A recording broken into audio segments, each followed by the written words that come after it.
चुनाव में ब्राह्मण वोट के बगैर किसी की नैया पार नहीं होती दिख रही स्थिति से सभी राजनीतिक दल इन्हें अपने में समेटने के लिए प्रयास कर रहे हैं। दर्शकों, ब्राह्मण, क्षत्रिय, वैश्य से प्रत्यक्ष अथवा अप्रत्यक्ष गतिविधि से पूर्व में तानाशाही राजा, मुगल, फिर अंग्रेज कांपते रहे। आजादी के बाद कांग्रेस और सोशलिस्ट पार्टी ब्राह्मण नेता और वोट के बल से शासन करते रहे। एक दौर 1990 का आया जब ये समाज इन्हें छोड़ भारी संख्या में भाजपा को समर्थन कर दिया और उसके बाद की स्थिति आप सभी के सामने है। दर्शकों, आपको बता दें कि बीते चुनाव तक समाजवादी पार्टी और उसके मुखिया अखिलेश यादव ने पीडीए का नारा दिया, जिसे वह पिछड़ा, दलित और अल्पसंख्यक, जिसमें मात्र मुस्लिम समाज की बात करते हुए सरकार बनाने का दम भरने लगे, लेकिन सफलता नहीं मिली और अब वह पी की परिभाषा बदलकर पंडित यानी ब्राह्मण कर दिए। उन्हें महसूस हुआ कि इनके बगैर सरकार बना पाना संभव नहीं।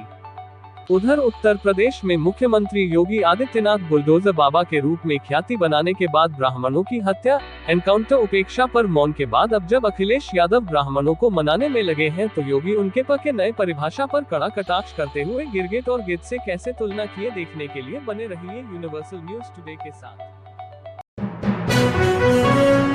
आप देख रहे हैं यूनिवर्सल न्यूज टुडे।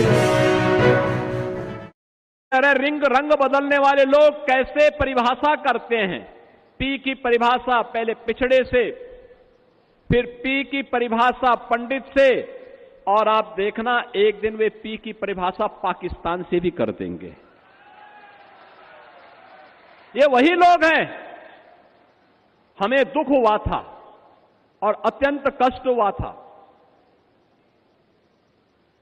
मैंने प्रदेश में पिछले 9 वर्ष में 3 पूर्व मुख्यमंत्रियों के मृत्यु होने पर तीनों के कार्यक्रमों में भाग लेने का मुझे अवसर प्राप्त हुआ और तीनों अलग अलग दल के थे। एक सरदेव बाबूजी, हमारी पार्टी के नेता, हम सबके लिए प्रेरणा स्रोत, उनका दुखद निधन होता है और दुखद निधन के बाद हमारे लिए असहनीय था। प्रधानमंत्री जी सारे कार्यक्रमों को छोड़ करके दिल्ली से सीधे लखनऊ में आए, उन्होंने श्रद्धांजलि अर्पित की और एसजीपीजीआई से लेकर के घर तक और घर से अलीगढ़ तक और अलीगढ़ से नरोरा तक अंतिम संस्कार कार्यक्रम में मैं और मेरे कैबिनेट के सभी सदस्यगण उस कार्यक्रम में भागीदार बने। हमारे लिए कष्टकारी यह था,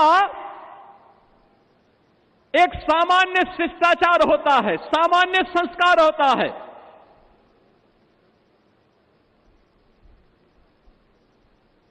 मायावती जी ने आकर के उस दायित्व का निर्वहन किया और बाबूजी को उन्होंने श्रद्धांजलि दी, लेकिन दुर्भाग्य कितना शर्मनाक था।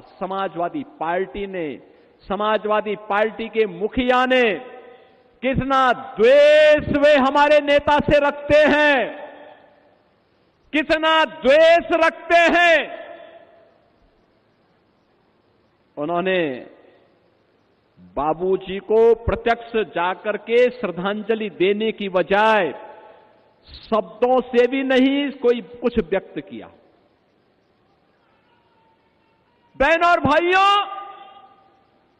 इससे बड़ा अपमान ये जातीय अपमान है और ये हर उस हिंदू का अपमान है जिसको लगता है कि बाबूजी का जीवन सनातन मूल्यों के लिए, हिंदू गौरव के लिए समर्पित था।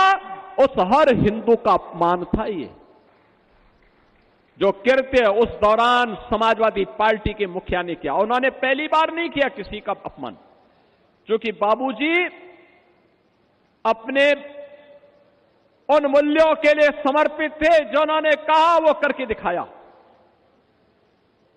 और ठीक कहा यहां पे साक्षी जी महाराज ने, ये लोग कब क्या बोले कोई भरोसा नहीं। यानी जिस वैसे गिद्ध हैं, जिस पेड़ पर चढ़ेंगे उसको ही सुखा डालेंगे।